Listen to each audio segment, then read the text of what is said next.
Hello everyone and welcome back to another video from Finance and Crypto Guide. In this video, I'm going to show you how to activate your debit card on Huntington. So let's get started right away. First of all, open up your web browser and then in the address bar type in huntington.com and press enter.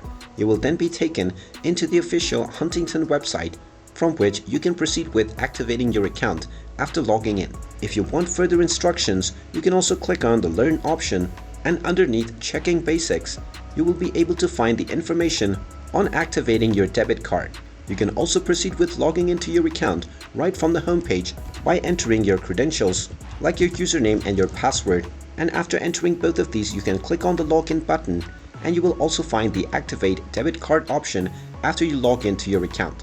You can also do this the old-fashioned way by simply using an ATM machine.